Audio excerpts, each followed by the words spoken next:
ವೆನಿಜುವೆಲಾ ಯಾವ ರೀತಿಯಲ್ಲಿ ನರಳ್ತಾ ಇದೆ ಅಮೆರಿಕದ ಈ ಒತ್ತಡದಿಂದ ಅಂತ? ಅಂದರೆ ವೆನೆಜುವೆಲಾಯಿಂದ ಮೀನುಗಾರರು ಕೂಡ ಹೊರಗಡೆ ಹೋದಾಗ ಅವ್ರ ಮೇಲೆ ಶೂಟಿಂಗ್ ನಡೆಯುತ್ತೆ, ಅವ್ರ ಮೇಲೆ ಮಿಸೈಲ್ ದಾಳಿಗಳು ನಡೆಯುತ್ತೆ, ಅವ್ರನ್ನ ಕೊಲ್ಲಲ್ಪಡ್ತಾ ಇದ್ದಾರೆ.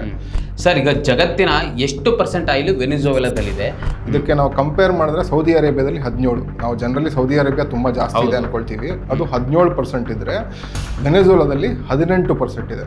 ಟ್ರಂಪ್ನ ಪಾಪ್ಯುಲಾರಿಟಿ ಅಮೆರಿಕಾದಲ್ಲಿ ಕುಸಿತಾ ಇದೆ. ಓಕೆ. ಸೊ ಈ ರೀತಿ ಕುಸಿಬೇಕಾದಾಗ ಅಥವಾ ಏನಾದರೂ ಪಡ್ಕೋಬೇಕು ಅಂದಾಗ ಯಾರಾದರೂ ಒಬ್ಬರನ್ನ ಮಾರ್ಟರ್ ಮಾಡಬೇಕು ಅಥವಾ ಯಾರನ್ನೊಬ್ಬರನ್ನ ಕೊಲ್ಲಬೇಕು. ಸೊ ಅಮೇರಿಕಾ ಒಟ್ಟು ಅಂದರೆ ಇಡೀ ಪ್ರಪಂಚದಲ್ಲಿ 850 ಮಿಲಿಟರಿ ಬೇಸ್ಗಳು ಇಟ್ಕೊಂಡಿದೆ. ಇಡೀ ಪ್ರಪಂಚದಲ್ಲಿ ಅದು ಅಮೇರಿಕಾ ದಾಳಿ ಮಾಡಿದ್ರೆ ಡೆಫಿನೆಟ್ಲಿ ಅದು ಬಡ್ದೆಬ್ಸುತ್ತೆ. ಅದು ಈಗಲೇ ಅದನ್ನು ಏನೋ ಮಾಡೋಕ್ಕಾಗೋದಿಲ್ಲ ಆದ್ರೂ ಅದು ಲಾಂಗ್ ಟರ್ಮು ಒಂದು ಪ್ರತಿರೋಧ ಒಡ್ಡುತ್ತೆ. ವೀಕ್ಷಕರೇ ನಮಸ್ಕಾರ. ಈ ದಿನ .comನ ವಿಶೇಷ ಸಂದರ್ಶನಕ್ಕೆ ನಿಮ್ಗೆ ಎಲ್ರಿಗೂ ಸ್ವಾಗತ. ನಾನು ಮನೋಜ್. ಇವತ್ತಿನ ನಮ್ಮ ಸಂದರ್ಶನದ ವಿಷಯ ಏನಪ್ಪ ಅಂದರೆ, ಅಮೆರಿಕ ಈಗೇನು ವೆನಿಜುವೆಲಾದಲ್ಲಿರುವಂಥ 2-3 ಆಯಿಲ್ ಟ್ಯಾಂಕರ್ಗಳನ್ನು ವಶಪಡಿಸಿಕೊಂಡಿದೆ. ವೆನಿಜುವೆಲಾದ 60ಕ್ಕೂ ಹೆಚ್ಚು ಮೀನುಗಾರರನ್ನು ಕೊಂದಿದೆ. ಇನ್ನು ಅಮೆರಿಕದಲ್ಲಿರುವಂಥ 10% ನೌಕಾಪಡೆಯನ್ನು ಇಡೀ ಲ್ಯಾಟಿನ್ ಅಮೆರಿಕದ ಸುತ್ತ ನಿಯೋಜನೆ ಮಾಡಿದೆ. ಅಂದರೆ ಏಕಪಕ್ಷೀಯವಾಗಿ ವೆನಿಜುವೆಲಾದಲ್ಲಿರುವಂತಹ ಆಯಿಲನ್ನು ಮತ್ತು ಆ ಭೂಮಿಯನ್ನು ನಮಗೆ ಮರಳಿ ಕೊಡಿ ಅಂತ ಅಮೆರಿಕದ ಅಧ್ಯಕ್ಷ ಡೊನಾಲ್ಡ್ ಟ್ರಂಪ್ ನೇರವಾಗಿ ಆರೋಪವನ್ನು ಮಾಡ್ತಾ ಇದ್ದಾರೆ. ಒಟ್ಟಾರೆಯಾಗಿ ಜಿಯೋ ಪಾಲಿಟಿಕ್ಸ್ನ ತಿಳ್ಕೊಳ್ಳೋದಕ್ಕೆ ಈ ಸಂದರ್ಶನವನ್ನು ಮಾಡ್ತಾ ಇದ್ದೀವಿ. ಇವತ್ತು ನಮ್ಮ ಸಂದರ್ಶನದಲ್ಲಿ ಈ ದಿನ .comನ ರಿಸರ್ಚ್ ಹೆಡ್ ಆಗಿರುವಂತಹ ಭರತ್ ಹೆಬ್ಬಾಳ್ ಅವರಿದ್ದಾರೆ. ಸರ್, ನಿಮಗೆ ಕಾರ್ಯಕ್ರಮಕ್ಕೆ ಸ್ವಾಗತ ಸರ್. ಸರ್, ನನ್ನ ಮೊದಲನೇ ಪ್ರಶ್ನೆ ಏನು ಅಂದರೆ, ಅಮೆರಿಕ ಈಗಾಗಲೇ 2-3 ಆಯಿಲ್ ಟ್ಯಾಂಕರ್ಗಳನ್ನು ಸೀಸ್ ಮಾಡಿದೆ, 60ಕ್ಕೂ ಹೆಚ್ಚು ಮೀನುಗಾರರನ್ನು ಕೊಂದಿದೆ. ಪ್ರಸ್ತುತ ವೆನಿಜುವೆಲಾ ಯಾವ ರೀತಿಯಲ್ಲಿ ನರಳ್ತಾ ಇದೆ ಅಮೆರಿಕದ ಈ ಒತ್ತಡದಿಂದ ಅಂತ? ಅಮೇರಿಕಾ ಮಾಡಿರುವಂಥ ವೆನೆಜುವೆಲಾ ಮೇಲೆ ಮಾಡಿರುವಂಥ ದಿಗ್ಬಂಧನ ಸಣ್ಣ ಪ್ರಮಾಣದಲ್ಲ. ಅದೆಲ್ಲರಿಗೂ ಗೊತ್ತಿದೆ. ಅಮೇರಿಕಾ ಬಹಳ ದೊಡ್ಡ ಶಕ್ತಿಶಾಲಿ ರಾಷ್ಟ್ರ, ಇಡೀ ಪ್ರಪಂಚದಲ್ಲಿ ಶಕ್ತಿಶಾಲಿ ರಾಷ್ಟ್ರ. ಅದರ ನೌಕಾಪಡೆ ತುಂಬ ದೊಡ್ಡದು. ಆ ನೌಕಾಪಡೆಯ 10% ಅಂದರೆ ಜನರಲ್ ಫೋರ್ಡ್ ಅಂತ ನಾವೇನು ಕರಿತೀವಿ, ಜನರಲ್ ಫೋರ್ಡು ಅತ್ಯಂತ ಯುದ್ಧ ಹಡಗುಗಳಲ್ಲಿ ಅತಿ ದೊಡ್ಡ ಯುದ್ಧ ಹಡಗು. ಅದರ ಮೇಲೆ ನೀವು 80 ಫೈಟರ್ ಜೆಟ್ಸ್ನ ನಿಯೋಜಿಸ್ಬೋದು. ಅಂಥ ಒಂದು ಫೈಟರ್ ಜೆಟ್ ಜೊತೆಗೆ 10% ನೌಕಾಪಡೆಗಳನ್ನ ವೆನೆಜುವೆಲಾ ಸುತ್ತುವರೆದು ದಿಗ್ಬಂಧನ ಹಾಕಿದೆ. ಅಂದರೆ ವೆನೆಜುವೆಲಾಯಿಂದ ಮೀನುಗಾರರು ಕೂಡ ಹೊರಗಡೆ ಹೋದಾಗ ಅವ್ರ ಮೇಲೆ ಶೂಟಿಂಗ್ ನಡೆಯುತ್ತೆ, ಅವ್ರ ಮೇಲೆ ಮಿಸೈಲ್ ದಾಳಿಗಳು ನಡೆಯುತ್ತೆ, ಅವ್ರನ್ನ ಕೊಲ್ಲಲ್ಪಡ್ತಾ ಇದ್ದಾರೆ. ಈ ರೀತಿಯಾದಂಥ ಒಂದು ದಿಗ್ಬಂಧನ ನಡೀತಾ ಇದೆ. ಆದರೆ ವಿಪರ್ಯಾಸ ಏನು ಅಂತ ಹೇಳಿದ್ರೆ, ವೆನೆಜುವೆಲಾಯಿಂದ ಆಯಿಲು ಅಮೆರಿಕಾಗೆ ಈಗಲೂ ಹೋಗ್ತಾ ಇದೆ. ಶೆವ್ರಾನ್ ಅಂತ ಅಮೆರಿಕನ್ ಕಂಪ್ನಿ ವೆನೆಜುವೆಲಾದಿಂದ ಆಯಿಲ್ ಈಗಲೂ ಶಿಪ್ ಮಾಡ್ತಿದ್ದಾರೆ, ಹಡಗುಗಳ ಮೂಲಕ ಶಿಪ್ ಮಾಡ್ತಿದ್ದಾರೆ, ಟ್ಯಾಂಕರ್ಗಳಿಂದ ಶಿಪ್ ಮಾಡ್ತಿದ್ದಾರೆ. ಆದರೆ ಟ್ರಂಪ್ ಹಾಕಿರುವಂಥ ಈ ಏಕಪಕ್ಷೀಯ ನಿರ್ಬಂಧ ಏನು ಅಂತ ಹೇಳಿದ್ರೆ, ಚೀನಾ ಇಲ್ಲಿಂದ ಆಯಿಲ್ ಕೊಂಡ್ಕೋಬಾರ್ದು. ಚೀನಾ ಮತ್ತಿತರ ರಾಷ್ಟ್ರಗಳು ಆಯಿಲ್ ರಷ್ಯಾ ಆಗಿರ್ಬೋದು, ಇಲ್ಲಿಂದ ಆಯಿಲು ಹೋಗಬಾರ್ದು ಅನ್ನೋ ಒಂದು ದಿಗ್ಬಂಧನ ಹಾಕಿದ್ದಾರೆ. ಸರ್, ಈಗ ಜಗತ್ತಿನ ಎಷ್ಟು % ಆಯಿಲು ವೆನಿಜುವೆಲಾದಲ್ಲಿದೆ, ಮತ್ತು ಯಾಕೆ ಟ್ರಂಪ್ ಏಕಪಕ್ಷೀಯವಾಗಿ ಈ ರೀತಿ ಅಲ್ಲಿನ ಆಯಿಲು ಬೇರೆ ದೇಶಗಳಿಗೆ ಹೋಗಬಾರ್ದು ಅಂತ ಹೇಳ್ತಿದ್ದಾರೆ? ಜಗತ್ತಿನಲ್ಲಿ ಅತ್ಯಂತ ಹೆಚ್ಚು ಕಚ್ಚಾ ತೈಲದ ನಿಕ್ಷೇಪಗಳಿರೋದು ವೆನೆಜುವೆಲಾದಲ್ಲಿ 18% ಇದೆ. ಇದಕ್ಕೆ ನಾವು ಕಂಪೇರ್ ಮಾಡಿದ್ರೆ ಸೌದಿ ಅರೇಬಿಯಾದಲ್ಲಿ 17. ನಾವು ಜನರಲಿ ಸೌದಿ ಅರೇಬಿಯಾ ತುಂಬ ಜಾಸ್ತಿ ಇದೆ ಅನ್ಕೊಳ್ತೀವಿ, ಅದು 17% ಇದ್ರೆ ವೆನೆಜುವೆಲಾದಲ್ಲಿ 18% ಇದೆ. ಅಂದರೆ ಒಂದು ಚಿಕ್ಕ ದೇಶದಲ್ಲಿ ಇಷ್ಟೊಂದು ನೈಸರ್ಗಿಕವಾಗಿ ಸಿಗುವ ಆಯಿಲ್ ಇದೆ. ಹೌದು. ಅದು ಅಂತಾರಾಷ್ಟ್ರೀಯ ಮಟ್ಟದಲ್ಲಿ ಅದನ್ನು ಲೆಕ್ಕ ಹಾಕಿದ್ರೆ $1.7 ಟ್ರಿಲಿಯನ್ ವರ್ತ್ ಅಷ್ಟು ಆಯಿಲ್ ವೆನೆಜುವೆಲಾದಲ್ಲಿದೆ. ವೆನೆಜುವೆಲಾದಲ್ಲಿ ಬರೀ ಆಯಿಲೇ ಅಂತಲ್ಲ, ಅಲ್ಲಿ ಒಂದು ರೇರ್ ಅರ್ತ್ ಮಿನರಲ್ಸ್ ಅಂತ ಕರಿತೀವಿ. ಈ ಮಿಲಿಟರಿ ಎಕ್ವಿಪ್ಮೆಂಟ್ಸ್ಗೆ ಮತ್ತು ಬ್ಯಾಟ್ರಿಗಳಿಗೆ ಯೂಸ್ ಮಾಡುವಂಥ ರೇರ್ ಅರ್ತ್ ಮಿನರಲ್ಸು, ಕೋಲ್ಟೈನ್ ಅಂತ ಹೇಳ್ತಾರೆ. ಇಂಥ ಮಿನರಲ್ಸ್ ಕೂಡ ಅಲ್ಲಿ ದೊಡ್ಡ ಪ್ರಮಾಣದಲ್ಲಿದೆ. ಸೊ ಅದಕ್ಕೂ ಈಗ ಚೀನಾ ಮತ್ತು ಅಮೆರಿಕ ವಿರುದ್ಧ ನಡೀತಾ ಇರುವಂಥ ಒಂದು ರೀತಿಯಂಥ ಶೀತಲ ಸಮರದಲ್ಲಿ ಈ ಥರದ್ದೊಂದು ಖನಿಜ ಸಂಪತ್ತುಗಳು ಕೂಡ ತುಂಬ ಇಂಪಾರ್ಟೆಂಟ್ ಆಗ್ತವೆ ಆಯಿಲ್ ಜೊತೆಗೆ.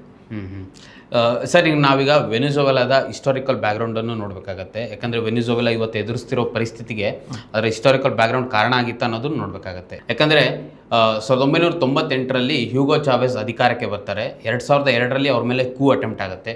2012ರಲ್ಲಿ ಅವ್ರು ಸತ್ತ ನಂತರ ಈಗೇನು ಪ್ರಸ್ತುತ ಅಧ್ಯಕ್ಷರಿದ್ದಾರೆ ನಿಕೋಲಸ್ ಮಡುರೋ ಅಧಿಕಾರಕ್ಕೆ ಬರ್ತಾರೆ. ಅಮೆರಿಕ ಇವತ್ತು ವೆನಿಜುವೆಲಾನ ಎದುರಿಸಲಿಕ್ಕೆ ಇವರ ವೈಫಲ್ಯಗಳೇನಾದರೂ ಇದೆಯಾ? ಇದು ಒಂದು ಸಂಕೀರ್ಣವಾದ ಸಮಸ್ಯೆ. ಇದನ್ನು ತಿಳ್ಕೊಬೇಕು ಅಂತ ಹೇಳಿದಾಗ ವೆನೆಜುವೆಲಾದ ಇತಿಹಾಸಕ್ಕೆ ಹೋಗಬೇಕು. ವೆನೆಜುವೆಲಾದ ಇತಿಹಾಸ ಒಂದು ದೀರ್ಘವಾದ ಇತಿಹಾಸ ಇದೆ. ಲ್ಯಾಟಿನ್ ಅಮೆರಿಕಾಗೆ ಒಂದು ಇತಿಹಾಸ ಇದ್ದರೆ ವೆನೆಜುವೆಲಾಗೆ ಒಂದು ಇತಿಹಾಸ ಇದೆ. ಓಕೆ. ಅಲ್ಲೂ ಒಂದು ಸರ್ವಾಧಿಕಾರ 60ರ ದಶಕದಲ್ಲಿ ಬಂದಿತ್ತು. ನಂತರ ಆದ್ರೂ ಕೂಡ ವೆನೆಜುವೆಲಾ ಅತ್ಯಂತ ಪ್ರಜಾತಾಂತ್ರಿಕ ದೇಶವಾಗಿ ಇಡೀ ಲ್ಯಾಟಿನ್ ಅಮೆರಿಕಾದಲ್ಲಿ ಇತ್ತು. ಬಟ್ ಆ ಪ್ರಜಾತಂತ್ರ ಸಾಮಾನ್ಯ ಜನಕ್ಕೆ ಅಂದರೆ ಕಪ್ಪು ವರ್ಣೀಯರಿಗೆ, ವರ್ಕಿಂಗ್ ಕ್ಲಾಸ್ಗೆ ಅಂದರೆ ದುಡಿಯುವ ವರ್ಗಕ್ಕೆ, ಆಮೇಲೆ ಮೈನಾರಿಟೀಸ್ಗೆ ಅಂದರೆ ಬುಡಕಟ್ಟು ಜನಾಂಗಕ್ಕೆ ಇವ್ರಿಗೆಲ್ಲ ತಲುಪಿರಲಿಲ್ಲ. ಸೊ 90ರ ದಶಕದಲ್ಲಿ ಮಿಲಿಟ್ರಿ ಒಂದು ಹುದ್ದೆಯಲ್ಲಿದ್ದಂಥ ಒಂದು ಕಮಾಂಡರ್ ಅಥವಾ ಜನರಲ್ ಹುದ್ದೆಯಲ್ಲಿದ್ದಂಥ ಹೂಗೋ ಚಾವೆಜು ಕ್ಷಿಪ್ರ ಕ್ರಾಂತಿ 92ರಲ್ಲಿ ಮಾಡೋಕ್ಕೆ ಶುರು ಹಚ್ಕೊಳ್ತಾರೆ. 92ರಲ್ಲಿ ಆಗ ಅವ್ರಿಗೆ ಜೈಲಾಗುತ್ತೆ. ಆಗ ಹಿಡಿದು ಅವ್ರನ್ನ ಜೈಲ್ಗೆ ಅಟ್ಲಾಗುತ್ತೆ. ಜೈಲಿಂದ ಒಂದೂವರೆ ವರ್ಷದಲ್ಲಿ ಅವ್ರು ವಾಪಸ್ ಬರ್ತಾರೆ. ವಾಪಸ್ ಬಂದಾದ್ಮೇಲೆ ಅವರು ಪ್ರಜಾತಾಂತ್ರಿಕ ಕ್ರಾಂತಿ ಮಾಡ್ತಾರೆ. ಅವರು ಅಂದರೆ ಪ್ರತಿಯೊಬ್ಬರಿಗೂ ಬೊಲಿವಾರಿಯನ್ ಕಾನ್ಸ್ಟಿಟ್ಯೂಷನ್ ಅಂತ ಸೈಮನ್ ಬೊಲಿವಾರ್ನ ಇನ್ವೋಕ್ ಮಾಡ್ತಾರೆ. ಸೈಮನ್ ಬೊಲಿವಾರು ವೆನೆಜುವೆಲಾ ದೇಶದಲ್ಲಿ ಹುಟ್ಟಿದಂಥ ಒಬ್ಬ ಸ್ಪ್ಯಾನಿಷ್ ವಸಾಹತುವನ್ನು ಮಣಿಸಿದಂಥ ವ್ಯಕ್ತಿ, ಕ್ರಾಂತಿಕಾರಿ ವ್ಯಕ್ತಿ. ಈತ ವೆನೆಜುವೆಲಾ ಒಂದೇ ಅಲ್ಲ, ವೆನೆಜುವೆಲಾ ಪಕ್ಕದಲ್ಲಿರುವಂಥ ಕೊಲಂಬಿಯಾ, ಪನಾಮಾ, ಪೆರು ಮತ್ತು ಈಕ್ವೆಡಾರ್, ಬೊಲಿವಿಯಾ ಈ ಇಷ್ಟೂ ರಾಷ್ಟ್ರಗಳನ್ನು ಸ್ಪೇನ್ ವಸಾಹತುವಿಂದ ಸೋಲಿಸ್ತಾರೆ 1810ರಿಂದ 1815 ಟೈಮಲ್ಲಿ. ಹೆಚ್ಚು ಕಡಿಮೆ ಟಿಪ್ಪು ಸತ್ತ ಕಾಲಘಟ್ಟದಲ್ಲಿ. ಆಗ ಇದೆಲ್ಲ ಸ್ಪೇನ್ನ ವಸಾಹತು. ನೀವು ನೋಡಿದಾಗ ಇಡೀ ಲ್ಯಾಟಿನ್ ಅಮೆರಿಕಾ ಸ್ಪ್ಯಾನಿಷ್ ಮಾತಾಡುತ್ತೆ, ಬ್ರೆಜಿಲ್ ಪೋರ್ಚುಗಲ್ ಮಾತಾಡುತ್ತೆ, ಪೋರ್ಚುಗೀಸ್ ಮಾತಾಡುತ್ತೆ. ಈ ವಸಾಹತು ಏನಿತ್ತು ಸ್ಪೇನ್ನ ವಸಾಹತುನ, ಅದನ್ನು ಸೈಮನ್ ಅದನ್ನು ಅದನ್ನು ಮುಕ್ತಿಗೊಳಿಸಿ ಅವರು ಒಂದು ಸ್ವತಂತ್ರ ಸ್ವಾಯತ್ತ ದೇಶದ ಥರದ್ದು ಒಂದು ಬಿಲ್ಡ್ ಮಾಡ್ತಾರೆ. ಕ್ರಾಂತಿಕಾರಿ ಬೊಲಿವಾರಿಯನ್ ರೆವಲ್ಯೂಷನ್ ಅಂತ ಇವ್ರು ಹೇಳ್ತಾರೆ. ಜನರಲಿ ಚಾವೇಜ್ ಅವರು ನಾನು ಸಿಮನ್ ಬೊಲಿವಾರ್ನ ಕ್ರಾಂತಿಕಾರಿ ಆಶಯಗಳೊಂದಿಗೆ ನಾನು ಮುನ್ನಡೀತಾ ಇದ್ದೀನಿ ಅಂತ ಜನರಲ್ಲಿ ಹೋಗಿ 1998ರಲ್ಲಿ ಅಧಿಕಾರಕ್ಕೆ ಬರ್ತಾರೆ. ಅಧಿಕಾರಕ್ಕೆ ಬಂದಾಗ ಅವ್ರನ್ನ ಅಲ್ಲಿನ ಆಳುವ ವರ್ಗ ಮತ್ತು ಅಲ್ಲಿನ ಕಂಪ್ನಿಗಳು ಈ ಯಥೇಚ್ಛವಾಗಿದೆಯಲ್ಲ ಆಯಿಲ್ಲು, ಅಲ್ಲಿಗಾಗಲೇ ಒಂದು ದೊಡ್ಡ ಕಂಪ್ನಿಗಳು, ಅಮೆರಿಕಾದ ಕಂಪ್ನಿಗಳು ಅಲ್ಲಿಗೆ ಹೋಗಿ ನೆಲೆಸಿರ್ತವೆ. ಅವರು ಅಲ್ಲಿಂದ ಯಥೇಚ್ಛವಾಗಿ ಆಯಿಲ್ನ ತೊಗೊಂಡು ಹೋಗ್ತಾ ಇರ್ತಾರೆ. ಲೂಟಿ ಒಂದು ಸಮಾಜವಾದಿ ನಾಯಕ ಆಗಿರ್ತಾರಲ್ವಾ ಅವರು. ಹೌದು ಸೋಷಿಯಲಿಸ್ಟ್ ಲೀಡರ್. ಹೌದು, ಸಮಾಜವಾದಿ ಆಶಯಗಳೊಂದಿಗೆ ಬಂದಿರ್ತಾರೆ. ಆದರೆ ಅವ್ರು ಇನ್ನೂ ಮಾಡಕ್ ಬಿಟ್ಟಿರಲ್ಲ ಅವ್ರನ್ನ. ಯಾಕೆ ಅಂತ ಹೇಳಿದ್ರೆ ಒಂದು ಅಧಿಕಾರ ಶಾಹಿ ವರ್ಗ ಏನಿದೆ ಅದನ್ನ ಮಾಡಕ್ ಬಿಡೋದಿಲ್ಲ. ಸೊ ಇವರು ಈ ಬದಲಾವಣೆ ಮಾಡೋಕ್ಕೆ ತುಂಬ ಪ್ರಯತ್ನ ಪಟ್ಟಾಗ 2002ರಲ್ಲಿ ಇವ್ರ ಮೇಲೆ ಒಂದು ಕ್ಷಿಪ್ರ ಕ್ರಾಂತಿ ನಡೆಯುತ್ತೆ. ಈ ಕ್ಷಿಪ್ರ ಕ್ರಾಂತಿ ಯಾರು ನಡೆಸೋದು ಅಂದರೆ ಒಬ್ಬರು ಲಿಯೋಪೋಲ್ಡೋ ಲೊಪೆಜ್ ಅನ್ನೋ ಒಬ್ಬ ವ್ಯಕ್ತಿ. ಈತ ಆಲ್ಮೋಸ್ಟ್ US ಮತ್ತು ಸ್ಪೇನಲ್ಲಿ ಇರ್ತಾನೆ. ಇವನು ವೆನೆಜುವೆಲಾದ ಇದು ಕೂಡ ಅಪೋಸಿಷನ್ ಫಿಗರು ಕೂಡ. ಆದರೆ ಇವನ್ ನೇತೃತ್ವದಲ್ಲಿ ಆಗ ಒಂದು ಕೂ ನಡೆಯುತ್ತೆ. ಆಗ ಮಿಲಿಟ್ರಿ ಅಂದರೆ ನೀವು ಇದನ್ನು ತಿಳ್ಕೊಬೇಕಾಗಿರೋದಂದರೆ ಲ್ಯಾಟಿನ್ ಅಮೆರಿಕಾ ತಿಳ್ಕೊಬೇಕು ಅಂದರೆ ಲ್ಯಾಟಿನ್ ಅಮೆರಿಕಾದಲ್ಲೆಲ್ಲ ಇರೋ ಮಿಲಿಟ್ರಿ ಪೊಲೀಸ್ ಎಲ್ಲ ಒಂದಲ್ಲ ಒಂದು ರೀತಿಯ ವಸಾಹತುಶಾಹಿಯಿಂದ ಬಂದಿರುವಂಥ ಒಂದು ಸಂಸ್ಥೆಗಳು. ಸೊ ಈ ಒಂದು ವೆನೆಜುವೆಲಾದ ಮಿಲಿಟ್ರಿ ಯಾರಿರ್ತಾರೆ ಅವರು ಪ್ರೆಸಿಡೆಂಟ್ನೇ ಕ್ಷಿಪ್ರಕ್ರಾಂತಿ ನಡೆಸಿ ಅವನ್ನ ಹ್ಯೂಗೋ ಚಾವೆಸ್ನ ತೊಗೊಂಡೋಗಿ ಒಂದು ದ್ವೀಪದಲ್ಲಿಡ್ತಾರೆ. ದ್ವೀಪದಲ್ಲಿಟ್ಟು ಇನ್ನೊಬ್ಬ ಪ್ರೆಸಿಡೆಂಟ್ನ ಅವನು ಗೆದ್ದಿಯಾನೆ ಅಂತ ಹೇಳ್ಬಿಡ್ತಾರೆ, ಅವನೇ ಪ್ರೆಸಿಡೆಂಟ್ ಅಂತ ಹೇಳ್ತಾರೆ. ಆಗ ಜನ ರೊಚ್ಚಿಗೆ ಹೇಳ್ತಾರೆ. ಯಾಕೆ ಅಂತ ಹೇಳಿದ್ರೆ ಹೂಗೋ ಚಾವೆಜು ಒಂದು ಅತ್ಯಂತ ಜನಪ್ರಿಯ ನಾಯಕ, ಇಡೀ ವೆನೆಜುವೆಲಾದಲ್ಲಿ ಅತ್ಯಂತ ಜನಪ್ರಿಯ ನಾಯಕ. ಮಿರಾ ಫ್ಲೋರೆಸ್ ಅಂತ ಒಂದು ಪ್ಯಾಲೇಸ್ ಏನಿದೆ ಅವ್ರದ್ದು, ಅಂದರೆ ಅವರು ಸಂಸತ್ತು, ಅದಕ್ಕೆ ಜನ ನುಗ್ತಾರೆ, ದೊಡ್ಡ ಪ್ರಮಾಣದಲ್ಲಿ ನುಗ್ಗಿ ಇಲ್ಲ ವಾಪಸ್ ಕರ್ಕೊಬನ್ನಿ ಹೂಗೋ ಚಾವೆಸ್ನ ಅಂತ ಜನ ಅಂದರೆ ಆ ರೀತಿ ನೋಡೋಕೆ ಅಂದರೆ ಅದನ್ನು ಇಮ್ಯಾಜಿನ್ ಮಾಡ್ಕೋಬೇಕಷ್ಟೇ, ಅಷ್ಟು ದೊಡ್ಡ ಪ್ರಮಾಣದ ಒಂದು ಪ್ರತಿರೋಧ ಒಡ್ತಾರೆ ಜನ ಹ್ಯೂಗೋ ಚಾವೆಸ್ಗೋಸ್ಕರ. ಸೊ ಆಗ ಮಿಲಿಟ್ರಿ ಬೇರೆ ಯಾವುದು ದಾರಿ ಇಲ್ದಿರ ಮತ್ತೆ ಕರ್ಕೊಬಂದು ಅವನ್ನ ಪ್ರೆಸಿಡೆಂಟ್ ಮಾಡುತ್ತೆ. ಪ್ರೆಸಿಡೆಂಟ್ ಮಾಡಿದ ತಕ್ಷಣ ಹೂಗೋ ಚಾವೆಜು ಅತ್ಯಂತ ಕ್ರಾಂತಿಕಾರಿ ಒಂದು ರೀತಿಯಾದ ಸಮಾಜವಾದಿ ಕ್ರಾಂತಿಕಾರಿ ಆಡಳಿತನ ಕೊಡ್ತಾರೆ. 70% ಪಾವರ್ಟಿನ ಅಂದರೆ ಬಡತನ ನಿರ್ಮೂಲನೆ ಮಾಡ್ತಾರೆ. ಲಿಟ್ರಸಿ ತರ್ತಾರೆ, ಅಂದರೆ ಅಕ್ಷರಗಳನ್ನ ಕಲಿಸೋ ಪ್ರೋಗ್ರಾಮ್ಗಳು ಮಾಡ್ಕೊಳ್ತಾರೆ. ವರ್ಕರ್ಸ್ ಕಲೆಕ್ಟಿವ್ಗಳನ್ನ ಮಾಡ್ತಾರೆ. ಪ್ರತಿಯೊಬ್ಬರು ಅಂದರೆ ಸಾಮಾನ್ಯ ವೆನೆಜುವೆಲಾ ನಾಗರಿಕರಿಗೆ ಏನೇನು ಅಲ್ಲಿವರೆಗೂ ಸಿಗ್ತಿರ್ಲಿಲ್ವೋ ಅದನ್ನೆಲ್ಲ ಕೊಡೋಕೆ ಶುರು ಹಚ್ಕೊಳ್ತಾರೆ. ಇವರು 2000 ಪ್ಲಸ್ ಇದರಲ್ಲಿ ಒಂದು ಅಡ್ವಾಂಟೇಜ್ ಏನು ಅಂತ ಹೇಳಿದ್ರೆ ಈ ರೀತಿ ಕ್ಷಿಪ್ರ ಕ್ರಾಂತಿ ಮಾಡಿದಾಗ ಅಮೇರಿಕಾ ಇರಾಕ್ ವಾರಲ್ಲಿರುತ್ತೆ, ಬ್ಯುಸಿಯಾಗಿರುತ್ತೆ. ಓಕೆ, ಇಲ್ಲಿ ಹಸ್ತಕ್ಷೇಪ ಜಾಸ್ತಿ ಮಾಡೋಕ್ಕಾಗಲ್ಲ. ಸೊ ಅದು ಒಂದು ಅಡ್ವಾಂಟೇಜ್ ಇತ್ತು. ಸೊ ಅವರು ಈ ಆಯಿಲ್ ರೆವೆನ್ಯೂ ಇಂದ ಒಂದು ರೀತಿಯಾದಂಥ ಒಳ್ಳೆ ಆಡಳಿತ ಕೊಡ್ತಾರೆ. 2012ರಲ್ಲಿ ಹುಗೋ ಚಾವೆಜ್ ಅವರು ಕ್ಯಾನ್ಸರ್ನಿಂದ ಮರಣ ಹೊಂದ್ತಾರೆ. ಈ ಕ್ಯಾನ್ಸರ್ ಮರಣ ಹೊಂದಿದ ತಕ್ಷಣ ಈ ಬೊಲಿವಾರಿಯನ್ ಕ್ರಾಂತಿ ಅಂತ ನಾವು ಆಶಯಗಳಿಂದ ಕ್ರಾಂತಿ ಏನು ಮಾಡಿದ್ದೀವಿ ಅಂತ ಹೇಳ್ತೀವಿ, ಅದಕ್ಕೊಂದು ಕ್ರೈಸಿಸ್, ಬಿಕ್ಕಟ್ಟು ಸೃಷ್ಟಿಯಾಗುತ್ತೆ. ಆಗ ನಿಕೋಲಸ್ ಮದುರೋನ ಆಯ್ಕೆ ಮಾಡ್ತಾರೆ. ಆ ಪಾರ್ಟಿ ಅಂದರೆ ಹುಗೋ ಚಾವೆಜ್ನ ಪಾರ್ಟಿ, ಅಲ್ಲಿ ಅವರು ನಿಕೋಲಸ್ ಮದುರೋನ ಆಯ್ಕೆ ಮಾಡುತ್ತೆ. ನಿಕೋಲಸ್ ಮದುರೋ ಯಾರು ಅಂತ ಹೇಳಿದ್ರೆ, ನಿಕೋಲಸ್ ಮದುರೋ ಅಲ್ಲಿನ ರಾಜಧಾನಿ ಇರುವಂಥ ಕರಾಕಾಸ್ನ ಬಸ್ ಡ್ರೈವರ್. ಓಕೆ, ಆ ಬಸ್ ಡ್ರೈವರ್ ಯೂನಿಯನ್ ಅಧ್ಯಕ್ಷ ಕೂಡ. ಆತ ನೆಕ್ಸ್ಟು 2012ರಿಂದ ಪ್ರೆಸಿಡೆಂಟ್ ಆಗ್ತಾರೆ, ಅಧ್ಯಕ್ಷರಾಗ್ತಾರೆ. ಅವಾಗಿಂದ ಈ ಆಪೋಸಿಷನ್ಗೆ ಅಂದರೆ ಒಂದು ಅಸ್ತ್ರವಾಗಿ ಸಿಗುತ್ತೆ. ಹೇಗಿದ್ರು ಹುಗೋ ಚಾವೆಜ್ ಪಾಪ್ಯುಲಾರಿಟಿ ಇಲ್ಲ, ಈ ಮದುರೋನ ಎಷ್ಟು ಕೆಳಗಡೆ ಇಳಿಸ್ಬೇಕು ಅಥವಾ ನಿರುಪಯುಕ್ತ ಮಾಡಬೇಕು ಅಥವಾ ಅಲ್ಲಿ ಅಧಿಕಾರದಿಂದ ಕೆಳಗಡೆ ಇಳಿಸ್ಬೇಕು, ಆಗಿಂದ ಒಂದೊಂದೇ ಪ್ಲಾನ್ ಆಗುತ್ತೆ. ಅದು ಇಲ್ಲಿವರೆಗೂ ನಡ್ಕೊಂಡ್ಬಂದಿದೆ. 2012ರಿಂದ 2025ವರೆಗೂ ಇದುವರೆಗೂ ನಿಕೋಲಸ್ ಮದುರೋನ ಇಳಿಸೋದಕ್ಕೆ 7 ಪ್ರಯತ್ನಗಳಾಗಿದೆ. 2 ಅವ್ರ ಜೀವದ ಮೇಲೆ ಜೀವದ ಮೇಲೆ ಅಟ್ಯಾಕ್ ಆಗಿದೆ.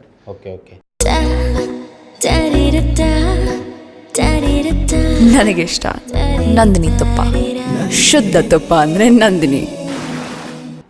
ಸರ್, ಈಗ ಟ್ರಂಪ್ ಹೇಳ್ತಿರೋದೇನು ಅಂತ ಅಂದರೆ, ನಿಕೋಲಸ್ ಮದುರೋ ನಾರ್ಕೋಟಿಕ್ಸ್ನ ಅಮೆರಿಕಕ್ಕೆ ಸಪ್ಲೈ ಮಾಡ್ತಾ ಇದ್ದಾರೆ ಅಂತ ನೇರವಾಗಿ ಆರೋಪ ಮಾಡ್ತಾ ಇದ್ದಾರೆ. ಡ್ರಗ್ಸ್ಗಳನ್ನೆಲ್ಲ ಅಮೆರಿಕದಲ್ಲಿ ಸಿಗ್ತಿರೋದು ಕಾರಣನೇ ನಿಕೋಲಸ್ ಮದುರೋ, ವೆನಿಜುವೆಲಾ ಅಂತ ಹೇಳ್ತಿದ್ದಾರೆ. ನಾರ್ಕೋ ಟೆರರಿಸ್ಟ್ ಅಂತಲೇ ಹೇಳಿದ್ದಾರೆ. ಸೊ ಏನು ಹೇಳ್ತೀರಾ ನೀವು? ಅಂದರೆ ಆಮೇಲೆ ನಿಕೋಲಸ್ ಮದುರೋ ವರ್ತನೆ ಹೇಗಿದೆ ಅಂತ ಈಗ ಒಂದು ಟ್ರಂಪ್ನ ಪಾಪ್ಯುಲಾರಿಟಿ ಅಮೆರಿಕಾದಲ್ಲಿ ಕುಸಿತಾ ಇದೆ. ಓಕೆ, ಸೊ ಈ ರೀತಿ ಕುಸಿಬೇಕಾದಾಗ ಅಥವಾ ಏನಾದರೂ ಪಡ್ಕೋಬೇಕು ಅಂದಾಗ ಯಾರಾದರೂ ಒಬ್ಬರನ್ನ ಮಾರ್ಟರ್ ಮಾಡಬೇಕು ಅಥವಾ ಯಾರನ್ನ ಒಬ್ಬರನ್ನ ಕೊಲ್ಲಬೇಕು. ನಿಕೋಲಸ್ ಮದುರೋನ ಅವರು ನಾರ್ಕೋ ಟೆರರಿಸ್ಟ್ ಅಂತ ಹೇಳ್ತಿದ್ದಾರೆ, ಬಟ್ ನಾರ್ಕೋ ಟೆರರಿಸ್ಟ್ ಅಂತ ಇದುವರೆಗೂ ಏನೂ ಪ್ರೂಫ್ ಕೊಟ್ಟಿಲ್ಲ. ಇದುವರೆಗೂ ಏನೂ ಇಲ್ಲ. ಆ್ಯಕ್ಚುಲಿ ವೆನೆಜುವೆಲಾಯಿಂದ ಡ್ರಗ್ಸ್ ಹೋಗ್ತಾ ಇದೆ ಅನ್ನೋದು ಭಾಗಶಃ ಅಂದರೆ ಆಲ್ಮೋಸ್ಟ್ ಯಾವುದೇ ಪ್ರೂಫ್ ಇಲ್ಲ. ಕೊಲಂಬಿಯಾ, ಲ್ಯಾಟಿನ್ ಅಮೆರಿಕಾಯಿಂದ ಡ್ರಗ್ಸ್ ಅಮೆರಿಕಾಗೆ ಹೋಗೋದು ಇದುವರೆಗೂ ಅದು ನಡ್ಕೊ ಬಂದಿರೋಂಥ ಒಂದು ಪ್ರಕ್ರಿಯೆ ಕೂಡ. ಅದು ಅಮೆರಿಕನೂ ಇನ್ವಾಲ್ವ್ ಆಗಿದೆ. ಅಮೆರಿಕದ CIA ಮತ್ತು DEA, ಡ್ರಗ್ ಎನ್ಫೋರ್ಸ್ಮೆಂಟ್ ಅಥಾರಿಟಿ ಮತ್ತು CIA ಇದೆರಡೂ ಕೂಡ ಈ ಡ್ರಗ್ಸ್ನ ಅಮೆರಿಕಾಗೆ ಬೇರೆ ಕಡೆಗೆ ಯಾವ ರೀತಿ ರಫ್ತು ಮಾಡ್ತಾರೆ ಅಂತ ತುಂಬ ಇದಾಗಿದೆ, ಖುಲಾಸೆಗಳಾಗಿದೆ, ಎಕ್ಸ್ಪೋಜೆಗಳಾಗಿವೆ. ಇವ್ರು ಏನು ಹೇಳ್ತಿದ್ದಾರೆ, ಇವರು ಕಾರ್ಟೆಲ್ ಆಫ್ ದ ಸನ್ಸ್ ಅಂತ ಹೇಳ್ತಿದ್ದಾರೆ. ಈಗ ಹುಟ್ಟು ಹಾಕಿರೋಂಥ ಥಿಯರಿ ಏನು ಅಂತ ಹೇಳಿದ್ರೆ ಕಾರ್ಟೆಲ್ ಆಫ್ ದ ಸನ್ಸ್ ಅಂತ ಅದೊಂದು ಸಂಘಟನೆ ಇದೆ. ಇವರೆಲ್ಲ ಅದ್ರ ಭಾಗವಾಗಿ ಡ್ರಗ್ಸ್ನ ಅಮೆರಿಕಾಗೆ ತಂದು ಅಮೆರಿಕಾದಲ್ಲಿ ಎಲ್ಲರನ್ನೂ ಹಾಳು ಮಾಡೋದಕ್ಕೆ ಮತ್ತು ಅಲ್ಲಿನ ಗ್ಯಾಂಗ್ ವೈಲೆನ್ಸ್ನ ಇನ್ಕ್ರೀಸ್ ಮಾಡೋದಕ್ಕೆ ಇದು ಮಾಡ್ತಿದ್ದಾರೆ ಅಂತ ಹೇಳ್ತಿದ್ದಾರೆ. ಬಟ್ ಈ ಕಾರ್ಟೆಲ್ ಆಫ್ ದ ಸನ್ಸ್ ಏನು ಅಂತ ಹೇಳಿದ್ರೆ, cartel of the suns national guard, ವೆನೆಜುವೆಲಾದ ನ್ಯಾಷನಲ್ ಗಾರ್ಡ್ಸು ಹಾಕ್ಕೊಳ್ತಿದ್ದಂಥ ಒಂದು ಎಂಬ್ಲಮ್ ಅದು. ಅವರು ಬಟ್ಟೆಗೆ ಹಾಕೊಳ್ತಿದ್ದಂಥ ಎಂಬ್ಲಮ್ ಅದು 90ರ ದಶಕದಲ್ಲಿ CIA ಮತ್ತು DEA ಎಷ್ಟು ಪ್ರಮಾಣದಲ್ಲಿ ಕೊಕೈನು ಇಲ್ಲಿಂದ ಅಂದರೆ ಕೊಲಂಬಿಯಾ, ವೆನೆಜುವೆಲಿಂದ ಬೆಳೆಸಿ ತೊಗೊಂಡೋಗಿ ಅಲ್ಲಿ ಮಾರ್ತಿದ್ರು. ಅವ್ರು ಉಪಯೋಗಿಸ್ತಾ ಇದ್ದಂಥ ಒಂದು ಎಂಬ್ಲಮ್ನ ಸಂಘಟನೆ ಮಾಡಿ ಅದಕ್ಕೆ ಇದು ಅಧ್ಯಕ್ಷ ಮಾಡಿದ್ದಾರೆ. ಇದು ಎಷ್ಟು ವಿಪರ್ಯಾಸ ಇದೆ ನೋಡಿ. ಒಂದು 2019ರಲ್ಲಿ ನಿಕೋಲಸ್ ಮದುರೋ ಮೇಲೆ 15 ಮಿಲಿಯನ್ ಬೌಂಟಿ ಇಡ್ತಾರೆ. ಬೌಂಟಿ ಅಂತ ಹೇಳಿದ್ರೆ ಸುಪಾರಿ ಇಡ್ತಾರೆ ಅವನ ತಲೆಗೆ. ಅವನು ಕೊಂದರೆ 15 ಮಿಲಿಯನ್ ಸಿಗುತ್ತೆ ಅಂತ. ಈಗ ಅದು 50 ಮಿಲಿಯನ್ ಆಗಿದೆ ನಿಕೋಲಸ್ ಮದುರೋ ತಲೆಯ ಮೇಲೆ. ಈಗ ನಿಕೋಲಸ್ ಮದುರೋ 50 ಮಿಲಿಯನ್ ಇನ್ನೊಬ್ಬರಿಗೆ ಯಾರಿಗಿತ್ತು ಅಂತ ನೀವು ಸ್ವಲ್ಪ ಲೆಕ್ಕ ಹಾಕಿದ್ರೆ, ಇತಿಹಾಸ ಸ್ವಲ್ಪ ಕೆತ್ಕಿದ್ರೆ, ಒಸಾಮಾ ಬಿನ್ ಲಾಡನ್ ಮೇಲೆ 50 ಮಿಲಿಯನ್ ಸುಪಾರಿ ಇತ್ತು, ಬೌಂಟಿ ಇತ್ತು. ಸೊ ಈ ರೀತಿಯಾದಂಥ ಒಂದು ಫೇಕ್ ನರೇಟಿವ್ನ ಅಮೆರಿಕ ದೊಡ್ಡ ಪ್ರಮಾಣದಲ್ಲಿ ಸೃಷ್ಟಿ ಮಾಡ್ತಾ ಇದೆ. ಇದು ಆಯಿಲ್ ಅಂದರೆ ಇದು ಆಯಿಲ್ ಯುದ್ಧ. ಅಮೆರಿಕ ಅತ್ಯಂತ ಶಕ್ತಿಶಾಲಿ ಒಂದು ಏನಂತೀವಿ ಮಿಲಿಟ್ರಿ ಇರುವಂಥದ್ದು ವಾರ್ ಮಿಷೀನು. ಅದನ್ನು ಬೇರೆ ಯಾವುದೇ ಭಾಷೆಯಲ್ಲಿ ಅದನ್ನು ನಿಖರವಾಗಿ ಹೇಳೋಕ್ಕಾಗೋದಿಲ್ಲ. ಅದು ವಾರ್ ಮೆಷೀನು. ಸೊ ಈ ವಾರ್ ಮೆಷೀನ್ ವೆನೆಜುವೆಲಾದ ಒಂದು ಆಯಿಲ್ ಸಂಪತ್ತು ಏನಿದೆ ಅದನ್ನು ತನ್ನ ಕೈಗೆ, ತನ್ನ ಹತೋಟಿಗೆ ತಗೊಳ್ಳೋದಕ್ಕೆ ದೊಡ್ಡ ಪ್ರಮಾಣದ ಪ್ರಯತ್ನ ಮಾಡ್ತಾ ಇದೆ. ಅದಕ್ಕೆ ಟ್ರಂಪು ಕೂಡ ದೊಡ್ಡ ಪ್ರಮಾಣದಲ್ಲಿ ಅದನ್ನು ಬೆಂಬಲಿಸ್ತಿದ್ದಾರೆ. ಸರ್ ಹೇಳಿ. ಅಲ್ಲ, ಟ್ರಂಪ್ ಇದುವರೆಗೂ ವಾರ್ನ ನಾನು ಬೆಂಬಲಿಸಿಲ್ಲ ಅಂತಲೇ ಅಧಿಕಾರಕ್ಕೆ ಬಂದಿದ್ದು. ಆದರೆ ನೀವು ನೋಡಿದಾಗ ಗಾಜಾದಲ್ಲಿ ಏನಾಗ್ತಾ ಇದೆ, ಯುಕ್ರೇನಲ್ಲಿ ಆಗ್ತಾ ಇದೆ, ಅಂದರೆ ಆ ಯುದ್ಧಗಳು ನಡೀತಾ ಇದೆ, ಮುಂದುವರಿಸ್ತಾನೆ ಇದ್ದಾರೆ ಆ ಯುದ್ಧಗಳನ್ನ. ಈಗ ವೆನೆಜುವೆಲಾದಲ್ಲೂ ತನ್ನ ಹಿತ್ತಲು, ಅಂದರೆ ಅಮೆರಿಕ ಯಾವಾಗಲೂ ಹೇಳ್ಕೊಂಡಿರೋದೇನು ಅಂತ ಹೇಳಿದ್ರೆ, ಇಡೀ ಲ್ಯಾಟಿನ್ ಅಮೆರಿಕ ನಮ್ಮ ಹಿತ್ತಲು, ಬ್ಯಾಕ್ ಯಾರ್ಡ್, ಇಲ್ಲಿ ನಮ್ಮನ್ನು ಬಿಟ್ಟರೆ ಇನ್ಯಾರು ಇರಬಾರ್ದು ಅಂತ. ಸೊ ಅದೇ ರೀತಿಯಾಗಿ ಈಗ ವೆನೆಜುವೆಲಾ ಮೇಲೆ ನೆಕ್ಸ್ಟು ನಿಕರಾಗುವಂಥ ದೇಶ ಇದೆ ಒಂದು ಸೆಂಟ್ರಲ್ ಅಮೆರಿಕಾದಲ್ಲಿ, ಮತ್ತು ಕ್ಯೂಬಾ, ಈ ಮೂರನ್ನು ಗುರಿಯಾಗಿಸ್ಕೊಂಡು ಈ ಒಂದು ಕಾರ್ಯಾಚರಣೆ ನಡೆಸ್ತಾ ಇದೆ. ಸರ್, US ನೇವಿ ಸ್ಟ್ರಾಂಗೆಸ್ಟ್ ಅಂತ ಅರ್ಥದ್ದು. ಹೌದು, ಅಷ್ಟು ದೊಡ್ಡ ನೇವಿ ಫೋರ್ಸ್ ಇದೆ. ಮತ್ತು ಅದರ 10% ಈಗ ವೆನಿಜುವೆಲಾ ಸುತ್ತ, ಇಡೀ ಲ್ಯಾಟಿನ್ ಅಮೆರಿಕದ ಸುತ್ತನೂ ನಿಯೋಜನೆ ಮಾಡಿದ್ದಾರೆ. ಸೊ ಇದರಿಂದ ಲ್ಯಾಟಿನ್ ಅಮೆರಿಕದಲ್ಲಿರುವ ದೇಶಗಳು ತಪ್ಪಿಸ್ಕೊಳ್ಳಿಕ್ಕೆ ಆಗಲ್ವಾ, ಅಥವಾ ಅವ್ರ ವಿರುದ್ಧ ವಾರ್ ಮಾಡಲಿಕ್ಕೆ ಆಗಲ್ವಾ ಅಮೆರಿಕ ವಿರುದ್ಧ? ಇದು ಈ ರೀತಿಯಾದಂಥ ಒಂದು ಪ್ರತಿರೋಧ ಒಂದಲ್ಲ ಒಂದು ರೀತಿ ಬರುತ್ತೆ. ನೀವು ಅಂದರೆ ಒಂದು ಪೊಲಿಟಿಕಲಿ ಬರುತ್ತೆ, ಅಂದರೆ ರಾಜಕೀಯವಾಗೂ ಚಳುವಳಿ ಮೂಲಕ ಬರುತ್ತೆ, ಇನ್ನೊಂದು ಸಾಂಸ್ಕೃತಿಕ ಚಳುವಳಿ ಮೂಲಕ ಬರುತ್ತೆ. ಬೇರೆ ಬೇರೆ ರೀತಿಯ ಪ್ರತಿರೋಧಗಳು ಬರ್ತಾನೆ ಇರ್ತವೆ. ಕೊಲಂಬಿಯಾದಲ್ಲಿ ಆಲ್ಮೋಸ್ಟ್ 1950ರಿಂದ ಈವರೆಗೂ ಅಲ್ಲಿ ಒಂದು ರೀತಿಯಾದಂಥ ಒಂದು ಪ್ರತಿರೋಧ, ಬಂಡುಕೋರತನ ಇವುಗಳೆಲ್ಲ ನಿರಂತರವಾಗಿ ಬರ್ತಾನೆ ಇದೆ ಅಮೆರಿಕ ಹಸ್ತಕ್ಷೇಪದ ವಿರುದ್ಧ.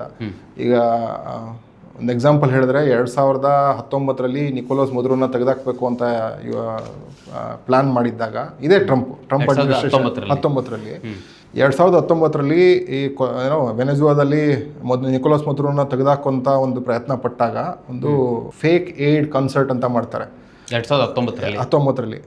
ವೆನೆಜುವೆಲಾ ಪಕ್ಕದಲ್ಲಿರುವಂಥ ಕೊಲಂಬಿಯಾದ ಒಂದು ಸಣ್ಣ ಒಂದು ಬಾರ್ಡರ್ ರೀಜನ್ ಇರುತ್ತೆ, ಸಿಟಿ ಕುಕಾಟೋ ಅಂತ. ಇಲ್ಲಿ ಒಂದು ಏಡ್, ಅಂದರೆ ವೆನೆಜುವೆಲಾ ತೀವ್ರ ಹೈಪರ್ ಇನ್ಫ್ಲೇಷನ್ಲಿದ್ದಾಗ ಅವ್ರಿಗೆ ತಿನ್ನೋಕೇನೂ ಇಲ್ಲ, ಅವು ಇವು ಅಂತ ಒಂದು ಹಾಕಿರ್ತಾರೆ. ಇವರೇ ಆರ್ಥಿಕ ನಿರ್ಬಂಧನ ಹಾಕ್ಬಿಟ್ಟು ಅವ್ರಿಗೆ ತಿನ್ನೋಕ್ಕಿಲ್ಲ ಅಂತ ಇವರು ಟ್ರಕ್ಕು ಅವು ತಂದ್ಬಿಟ್ಟು ಅಲ್ಲೊಂದು ಕ್ಷಿಪ್ರ ಕ್ರಾಂತಿ ಮಾಡೋಕ್ಕೆ ಪ್ಲಾನ್ ಮಾಡ್ತಾರೆ. ಆ ಪ್ಲಾನ್ ಸಪೋರ್ಟ್ ಮಾಡೋದೇ ಅಂತ ಹೇಳಿದ್ರೆ ಕೊಲಂಬಿಯಾದ ಅಧ್ಯಕ್ಷ ಇವಾನ್ ಡುಕ್ ಅಂತ. ಇವಾನ್ ಡುಕ್ ಯಾರು ಅಂತ ಈಗೇನು ಮಾಡ್ತೀನಿ ಅಂತ ಹೇಳಿದ್ರೆ, ಮಯಾಮಿ ಒಂದು ಡಿಸ್ಕೋಟೆಕಲ್ಲಿ DJ ಮಾಡ್ತಾನೆ. ಇಂಥವ್ರನ್ನೆಲ್ಲ ಅಧ್ಯಕ್ಷರು ಮಾಡ್ತಾರೆ. ಏನು ಅಂತ ಹೇಳಿದ್ರೆ, ಅಮೇರಿಕಾದ ಕಾರ್ಪೊರೇಟ್ ಹಿತಾಸಕ್ತಿ ನಿಮ್ಮೆಲ್ಲರ, ಅಂದರೆ ಸಾಮಾನ್ಯ ಜನರ ಹಿತಾಸಕ್ತಿಗಿಂತ ದೊಡ್ಡದು. ಸೊ ನೀವು ಯಾವಾಗ ನಮ್ಮ ವಿರುದ್ಧ ಬರ್ತೀರಾ, ಅಂದರೆ ನಮ್ಮ ಲಾಭಕೋರತನದ ವಿರುದ್ಧ ಬರ್ತೀರಾ, ನಾವು ಏನು ಮಾಡೋಕ್ಕೂ ತಯಾರು ಅನ್ನೋ ಒಂದು ಸಂದೇಶ ನಿರಂತರವಾಗಿ ಅಮೆರಿಕ ಕೊಡ್ತಾ ಬಂದಿದೆ, ಅದು ಎಸ್ಪೆಷಲಿ ಲ್ಯಾಟಿನ್ ಅಮೆರಿಕಾದಲ್ಲಿ. ಸೊ ಈ ಪ್ರತಿರೋಧಗಳು ಅಷ್ಟೇ ವೈಬ್ರೆಂಟ್ ಆಗಿದೆ. ನೀವು ನೋಡಿದ್ರೆ 1959ರಲ್ಲಿ ಕ್ಯೂಬಾ ಕ್ರಾಂತಿ ಆಗಿದ ತಕ್ಷಣ ಬೇರೆ ಎಲ್ಲ ದೇಶಗಳಲ್ಲೂ ಕ್ರಾಂತಿ ಆಗಿಬಿಡುತ್ತೆ ಅಂತ ಹೇಳಿ ಅಮೆರಿಕ ಪ್ರತಿಯೊಂದು ದೇಶದಲ್ಲೂ ಸರ್ವಾಧಿಕಾರನ ಸ್ಥಾಪಿಸ್ತು, ಮಿಲಿಟರಿ ಡಿಕ್ಟೇಟರ್ಶಿಪ್ಸ್ನ ಸ್ಥಾಪಿಸ್ತು. ಯಾವಾಗ ಬಂತು ಇದು? ಇತಿಹಾಸದ ಅಂದರೆ 1959ರಲ್ಲಿ ಕ್ಯೂಬಾ ಕ್ರಾಂತಿ ಆಯಿತು. ಅದರ ನಂತರನೇ ಅರ್ಜೆಂಟೀನಾದಲ್ಲಿ 1976ರಲ್ಲಿ ಡಿಕ್ಟೇಟರ್ಶಿಪ್ ಬಂತು. 1962ರಲ್ಲಿ ಬ್ರೆಜಿಲಲ್ಲಿ ಡಿಕ್ಟೇಟರ್ಶಿಪ್ ಬಂತು. ಇದೆಲ್ಲದಕ್ಕೂ ಅಮೆರಿಕ ನೇರ ಕಾರಣನ? ಅಮೆರಿಕಾದ ಕಂಪನಿಗಳು ಮತ್ತು ಅಮೆರಿಕ ಹಿತಾಸಕ್ತಿ ಕಾರಣ. ಅಮೆರಿಕ ನೇರ ಕಾರಣ ಅಂತ ಹೇಳಿದ್ರೆ ಹೌದು, ನೇರ ಕಾರಣ ಇದೆ. ಯಾಕೆ ಅಂತ ಹೇಳಿದ್ರೆ, ಅಮೆರಿಕಾದ ಕಂಪ್ನಿಗಳಿಗೆ ಹಿತಾಸಕ್ತಿ ಕಾಯೋದು ಅಮೆರಿಕ ಪೊಲಿಟಿಷಿಯನ್ಸು ಮತ್ತು ಅಮೆರಿಕನ್ ಆರ್ಮಿ. ಸೊ ಈ ನೇರ ಹಿತಾಸಕ್ತಿಯಿಂದನೇ ಈ ರೀತಿಯಂಥ ಒಂದು ಕ್ಷಿಪ್ರ ಕ್ರಾಂತಿಗಳಾಗಿ ಒಂದು ಡಿಕ್ಟೇಟರ್ಶಿಪ್ ಬರುತ್ತೆ. ಒಂದೊಂದರಲ್ಲೂ ಇಡೀ ಲ್ಯಾಟಿನ್ ಅಮೆರಿಕಾದಲ್ಲಿ ನೀವು ನೋಡಿದ್ರೆ, ಚೀಲೆಯಲ್ಲಿ 1973ರಲ್ಲಿ ಸೆಪ್ಟೆಂಬರ್ 11 ತಾರೀಕು ಕೂಡ, ಸೆಪ್ಟೆಂಬರ್ 11 9/11ಗೂ ಬರುತ್ತೆ. ಬಟ್ ಸೆಪ್ಟೆಂಬರ್ 1973 ಸೆಪ್ಟೆಂಬರ್ 11ಲ್ಲಿ ಚೀಲೆಯ ಚುನಾಯಿತ ಅಧ್ಯಕ್ಷ ಅಲಿಯಾಂಡೆ ಸಾಲ್ವಡೋರ್ ಅಲಿಯಾಂಡೆ ಅನ್ನೋರನ್ನ ಸಂಸತ್ ಮೇಲೆ ಬಾಂಬ್ ಹಾಕಿ ಅವರನ್ನ ಕೊಂದು ಒಂದು ಡಿಕ್ಟೇಟರ್ಶಿಪ್ ಕೂರಿಸ್ತಾರೆ. ಅಗಸ್ಟೆ ಪಿನೋಶೆ ಅಂತ ಒಬ್ಬರು ಡಿಕ್ಟೇಟರ್ ಬರ್ತಾರೆ. ಅವರು 6,000-7,000 ಜನ ಸಾಯಿಸ್ತಾರೆ. ಸ್ಟೇಡಿಯಂಲ್ಲಿ ಕೂಡ ಹಾಕಿ ಚಿತ್ರಹಿಂಸೆ ಕೊಟ್ಟು ಸಾಯಿಸ್ತಾರೆ. ಈ ರೀತಿಯಾದಂಥ ಒಂದು ಸರ್ವಾಧಿಕಾರ ಅಂದರೆ ಇಡೀ ಲ್ಯಾಟಿನ್ ಅಮೆರಿಕಾದಲ್ಲಿ ಸರ್ವವ್ಯಾಪಿಯಾಗಿ ಎಲ್ಲರೂ ಜನಮಾನಸದಲ್ಲಿದೆ. ಅರ್ಜೆಂಟೀನಾದಲ್ಲೂ ಅಷ್ಟೇ, ಬ್ರೆಜಿಲಲ್ಲೂ ಅಷ್ಟೇ. ಈಗ ನಾವು ಅಧ್ಯಕ್ಷರಾಗಿರುವಂಥ ಲೂಲಾ ಇದ್ದಾರಲ್ಲ, ಬ್ರೆಜಿಲ್ನ ಅಧ್ಯಕ್ಷರಾಗಿರೋ ಲೂಲಾ, ಅವರು ಕೂಡ ಮಿಲಿಟರಿ ಡಿಕ್ಟೇಟರ್ಶಿಪ್ಪಲ್ಲಿ ಚಿತ್ರಹಿಂಸೆ ಪಡೆದು ಜೈಲಿನಲ್ಲಿದ್ದಂಥ ವ್ಯಕ್ತಿ. ಸೊ ಈ ರೀತಿಯಾದಂಥ ಪ್ರತಿರೋಧ ಪೊಲಿಟಿಕ್ಸಿಂದನೂ ಬರುತ್ತೆ ಮತ್ತು ಮೂಮೆಂಟ್ಸಿಂದನೂ ಬರುತ್ತೆ. ಸೊ ಅಂದರೆ ಸೋಷಲ್ ಮೂಮೆಂಟ್ಸು, ವರ್ಕರ್ಸ್ ಯೂನಿಯನ್ಸು, ಟ್ರೇಡ್ ಯೂನಿಯನ್ಸು ಇಂಥದ್ರಿಂದನೂ ಬರ್ತಾ ಇದೆ. ಕಲ್ಚರಲ್ಲೂ ಬರ್ತಾ ಇದೆ. ಆಮೇಲೆ ಲ್ಯಾಂಡ್, ಭೂಮಿ ಬೇಕು ಅಂತ ಆ ಥರದ ಮೂಮೆಂಟ್ಗಳಿಂದನೂ ಬರ್ತಾ ಇದೆ. ಲ್ಯಾಂಡ್ಲೆಸ್ಸು, ಈ ಥರ ಮೂಮೆಂಟ್ಸಿಂದ ಬರ್ತಾ ಇದೆ. ಸೊ ಯಾಕೆ ಅಂತ ಹೇಳಿದ್ರೆ ಅಮೇರಿಕಾನ ಮಣಿಸೋದಕ್ಕೆ ಮಿಲಿಟ್ರಿಲಿ ಆಗಲ್ಲ. ಅದು ಅತ್ಯಂತ ಶಕ್ತಿಶಾಲಿ ಒಂದು ಪವರ್ಫುಲ್ ದೇಶ. ಸೊ ಜನ ಇದರಲ್ಲಿ ಯಾವ ರೀತಿ ಸಜ್ಜಾಗ್ತಾರೆ, ಯಾವ ರೀತಿ ಅದನ್ನು ಒಂದು ಹೊಸ ಸಮಾಜನ ಸೃಷ್ಟಿ ಮಾಡ್ತಾರೆ. ಲ್ಯಾಟಿನ್ ಅಮೆರಿಕ ಒಂದು ತಿಳ್ಕೊಳ್ಳೋಕ್ಕೆ ಯೋಗ್ಯವಾದಂಥ ಒಂದು ಜಾಗ. ಸರ್, ಇದು ಅಮೇರಿಕಾ ಕೇವಲ ಟ್ರಂಪಿಂದ ಅಲ್ಲ, ಹಿಂದೆ ಇದ್ದ ಎಲ್ಲ ಅಧ್ಯಕ್ಷರುಗಳು ಅಮೇರಿಕದ ಬಂಡವಾಳಶಾಹಿಯ ಹಿತಾಸಕ್ತಿಗಳನ್ನು ಕಾಪಾಡಲಿಕ್ಕೆ ಈ ರೀತಿಯಲ್ಲಿ ಡಿಕ್ಟೇಟರ್ಶಿಪ್ನ ಕೊಟ್ಟಿದ್ದಾರೆ ಅಂತ ಹೇಳ್ತಿದ್ದಾರೆ. ಅಂದ್ರೆ ಹಿಂದೆ ಬಂದಂತ ಎಲ್ಲ ಅಧ್ಯಕ್ಷರುಗಳು ಸಹ ಇದು ಬಂಡವಾಳಶಾಹಿಗೆ ಸಪೋರ್ಟ್ ಮಾಡಿ. ಯಾವುದೇ ಒಬ್ಬ ಅಧ್ಯಕ್ಷ ಈ ರೀತಿಯಾದಂಥ ಒಂದು ಮಾರಣ ಹೋಮಕ್ಕೆ, ಈ ರೀತಿಯಾದಂಥ ಒಂದು ಕ್ಷಿಪ್ರ ಕ್ರಾಂತಿಗೆ ಸಹಾಯ ಮಾಡಿಲ್ಲ ಅಂತ ಹೇಳೋಕ್ಕಾಗೋದಿಲ್ಲ. ಪ್ರತಿಯೊಬ್ಬರು ಮಾಡಿದ್ದಾರೆ. ಹೇಳಿದ್ನಲ್ಲ, ಅಂದರೆ ಕ್ಯೂಬಾ ಕ್ರಾಂತಿ ಆಗಿದ ತಕ್ಷಣ ಪ್ರತಿಯೊಂದು ದೇಶದಲ್ಲೂ ಯಾವ ರೀತಿ ಒಂದು ಅಲೆಯಾಗಿ ಬರುತ್ತೆ ಡಿಕ್ಟೇಟರ್ಶಿಪ್ಪು. ಆ ಡಿಕ್ಟೇಟರ್ಶಿಪ್ನ ನೀವು ಸ್ವಲ್ಪ ತಿಳ್ಕೊಂಡ್ರೆ ಪ್ರಜಾಪ್ರಭುತ್ವ ಯಾರಿಗೋಸ್ಕರ ಅಂತ ನಿಮಗೊಂದು ಪ್ರಶ್ನೆ ಮೂಡುತ್ತೆ. ಅಂದರೆ ಪ್ರಜಾಪ್ರಭುತ್ವ, ಈ ಉದಾರ ಅಮೇರಿಕಾದ ಪ್ರಜಾಪ್ರಭುತ್ವ ಯಾರಿಗೆ ಅಂತ ಹೇಳಿದ್ರೆ ಈ ರೀತಿಯಾದಂಥ ಒಂದು ಕಂಪ್ನಿಗಳಿಗೆ, ಒಂದು ಕಾರ್ಪೊರೇಷನ್ಗಳಿಗೆ, ಒಂದು ಕಾರ್ಪೊರೇಟ್ ಕುಳುಗಳಿಗೆ ಮಾತ್ರ ಈ ಒಂದು ಸರ್ವ ಸ್ವಾತಂತ್ರ್ಯ ಅಂತ ಹೇಳ್ತಾರಲ್ಲ, ಎಲ್ಲದಕ್ಕೂ ಅವ್ರ ಸ್ವಾತಂತ್ರ್ಯ ಇದೆ.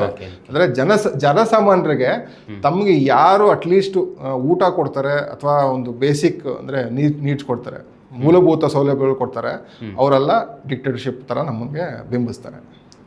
ಈ ರೀತಿ ಇದೆ. ಸರ್, ನಾವೀಗ ವೆನಿಜುವೆಲಾವನ್ನು ಕೇಂದ್ರವಾಗಿ ಇಟ್ಕೊಂಡು ಒಂದು ಜಿಯೋ ಪಾಲಿಟಿಕ್ಸ್ ನೋಡೋದಾದರೆ, ವೆನಿಜುವೆಲಾ ನಾವು ಕೇಂದ್ರದಲ್ಲಿ ನಿಂತ್ಕೊಂಡು, ಸೊ ಚೀನಾ ಸಪೋರ್ಟ್ ಮಾಡ್ಬೋದಲ್ವಾ? ಯಾಕೆ ಅಂತ ಹೇಳಿದ್ರೆ, ಈಗ ಚೀನಾಗೆ ಆಯಿಲ್ ಕಳಿಸ್ಬಾರ್ದು ಅಂತ ಅಮೆರಿಕ ಈಗಾಗಲೇ ದಿಗ್ಬಂಧನ ಹಾಕಿದೆ. ಚೀನಾ ಸಪೋರ್ಟ್ ಮಾಡತ್ತಾ ಅಥವಾ ಮಾಡಬಹುದಾ, ಹೇಗೆ?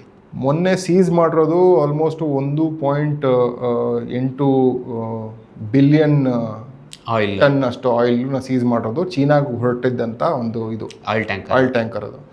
ಸೊ ಏನಕ್ಕಿದು ಆಯಿಲ್ ವಾರ್ ಚೀನಾಗೆ, ಮತ್ತು ಚೀನಾ ಒಂದೇ ಅಲ್ಲ, ರಷ್ಯಾನೂ ಇದರಲ್ಲಿ ಇನ್ವಾಲ್ವ್ ಆಗಿರುತ್ತೆ. ಚೀನಾ ಈಗ ದೊಡ್ಡ ಪ್ರಮಾಣದಲ್ಲಿ ಇಂಡಸ್ಟ್ರಿಯಲ್ ಜೈಂಟ್ ಆಗಿದೆ. ಅಮೇರಿಕಾಗೆ ಪೈಪೋಟಿ ಕೊಡ್ತಾ ಇರುವಂಥ ಏಕಮಾತ್ರ ರಾಷ್ಟ್ರ ಯಾವುದು ಅಂತ ತಿಳ್ಕೊಂಡ್ರೆ ನಾವು ಚೀನಾ ಮಾತ್ರ. ಚೀನಾ ಪ್ರತಿಯೊಂದ್ರಲ್ಲೂ ಪ್ರಗತಿ ದೊಡ್ಡ ಪ್ರಮಾಣದಲ್ಲಿ ಪಡ್ಕೊಳ್ತಾ ಇದೆ. ಸೊ ಅದನ್ನು ಹತ್ತಿಕ್ಕೋಕ್ಕೆ ಟ್ಯಾರಿಫು ಅವು ಇವು ಅಂತ ಟ್ರಂಪ್ ತಂದರು. ಆದರೆ ಚೀನಾ ಇನ್ನೂ ಉಲ್ಟಾ ಟ್ಯಾರಿಫ್ ಹಾಕೋಕ್ಕೆ ಶುರು ಹಚ್ಕೊಳ್ತು. ಅಂದರೆ ಚೀನಾದಲ್ಲಿ ಆಲ್ಮೋಸ್ಟ್ 70-80% ಪ್ರಪಂಚದ ರೇರ್ ಅರ್ತ್ ಮಿನರಲ್ಸ್ ಅಂತ ಕರೀತಾರೆ, ರೇರ್ ಅರ್ತ್ ಮ್ಯಾಗ್ನೆಟ್ಸ್ ಅಂತ ಕರೀತಾರೆ. ಮಿಲಿಟರಿ ಎಕ್ವಿಪ್ಮೆಂಟ್ಗೆ ಅದು ಎಸೆನ್ಷಿಯಲ್. ಅದಿಲ್ಲದೆ ಎಕ್ವಿಪ್ಮೆಂಟ್ಸ್ಗಳು ಮಾಡೋಕ್ಕಾಗೋದಿಲ್ಲ, ಎಲೆಕ್ಟ್ರಾನಿಕ್ಸ್ನ ಮಾಡೋಕ್ಕಾಗೋದಿಲ್ಲ. ಸೊ ಇಂಥ ಎಕ್ವಿಪ್ಮೆಂಟ್ ಬರೀ ಚೀನಾದಿಂದ ಬರ್ತಾರದು. ಅದನ್ನು ಚೀನಾ ನಿರ್ಬಂಧ ಮಾಡ್ತು. ಈಗ ಅಮೇರಿಕಾಗೆ ಅದು ಬೇಕೇ ಬೇಕು. ಸೊ ಈ ರೀತಿಯಾದ ಒಂದು ಪೈಪೋಟಿ ಏರ್ಪಡ್ತಾ ಇದೆ. ಆ ಪೈಪೋಟಿಲಿ ಈ ವೆನೆಜುವೆಲಾ ಅಥವಾ ಬೇರೆ ಬೇರೆ ರಾಷ್ಟ್ರಗಳು ಯಾರ್ಯಾರಿದ್ದಾರೆ ಅವರು ಬೆಲೆ ತರಬೇಕಾಗಿದ್ದಂಥ ಒಂದು ಸನ್ನಿವೇಶ ಸೃಷ್ಟಿಯಾಗ್ತಾ ಇದೆ. ಈಗ ಚೀನಾ, ನಿಮ್ಮ ಪ್ರಶ್ನೆ, ಚೀನಾ ಈಗ ವೆನೆಜುವೆಲಾ ಸಪೋರ್ಟ್ ಮಾಡಬಹುದಾ? ನನ್ನ ಪ್ರಕಾರ ಅದು ತುಂಬ ಕಷ್ಟ ಇದೆ. ಯಾಕೆ ಅಂತ ಹೇಳಿದ್ರೆ ಇರಾನ್ ಅಂದರೆ ಚೀನಾ ಪಕ್ಕದಲ್ಲೇ ಇದೆ. ಸ್ವಲ್ಪ ಟ್ರೈನು ಅವು ಇವು ಮಾಡ್ಕೊಂಡಿದ್ದಾರೆ ಟ್ರಾನ್ಸ್ಪೋರ್ಟೇಷನ್ಗೆ. ಈಗ ಚೀನಾಯಿಂದ ಇರಾನ್ಗೆ ಹೋಗುವಂಥ ಟ್ರೈನ್ಗಳು ಇದೆ, ಮತ್ತು ಇದು ಹಡಗು ಮೂಲಕನೂ ಅವ್ರು ಬರ್ಬೋದು. ಆದರೆ ಚೀನಾ ಮತ್ತು ವೆನೆಜುವೆಲಾ ತುಂಬ ದೂರ ಇದೆ. ಓಕೆ, ಅಂದರೆ ಆಲ್ಮೋಸ್ಟ್ ಅಮೇರಿಕಾದಷ್ಟೇ ದೂರ ಇರೋದು ವೆನೆಜುವೆಲಾ. ಸೊ ಅಲ್ಲಿಗೆ ಹೋಗಿ ಬರೋದು ಚೀನಾಗೆ ಕಷ್ಟ ಆಗುತ್ತೆ. ಸೊ ಅಮೇರಿಕಾ ಒಟ್ಟು ಅಂದರೆ ಇಡೀ ಪ್ರಪಂಚದಲ್ಲಿ 850 ಮಿಲಿಟರಿ ಬೇಸ್ಗಳು ಇಟ್ಕೊಂಡಿದೆ. ಇಡೀ ಪ್ರಪಂಚದಲ್ಲಿ 850 ಮಿಲಿಟರಿ ಬೇಸ್ಗಳು ಇಟ್ಕೊಂಡಿದೆ. ನಮ್ಮ ಏಷ್ಯಾದಲ್ಲೂ ಇದೆಯಾ? ಏಷ್ಯಾದಲ್ಲಿ ತುಂಬ ಜಾಸ್ತಿ ಇದೆ. ಏಷ್ಯಾದಲ್ಲೇ ತುಂಬ ಜಾಸ್ತಿ ಇರೋದು, ಎಸ್ಪೆಷಲಿ ಪೆಸಿಫಿಕ್ ಮಹಾಸಾಗರದಲ್ಲಿ. ಇದು ಇಂಡಿಯನ್ ಓಷನಲ್ಲೂ ಇದೆ. ಓಕೆ, ಗಾರ್ಸಿಯಾ ಅಂತ, ಡಿಯಾಗೋ ಗಾರ್ಸಿಯಾ ಅಂತ ಅಲ್ಲೂ ಇದೆ. ಅದು ಒಂದು ಇಡೀ ಏಷ್ಯಾದಲ್ಲಿ 2ನೇದೋ 3ನೇದೋ ಅತಿ ದೊಡ್ಡ ಮಿಲಿಟರಿ ಬೇಸ್ ಅದು. ಸೊ ಈ ರೀತಿ ತಮ್ಮ ಶಕ್ತಿಗೋಸ್ಕರ ಆ ಥರ ಇಟ್ಕೊಂಡಿದೆ. ಚೀನಾ ಆ ರೀತಿ ಪ್ರಭಾವದಲ್ಲಿಲ್ಲ. ನನ್ನ ಪ್ರಕಾರ ಚೀನಾ ಹತ್ರ 5 ಮಿಲಿಟರಿ ಬೇಸ್ ಇದೆ.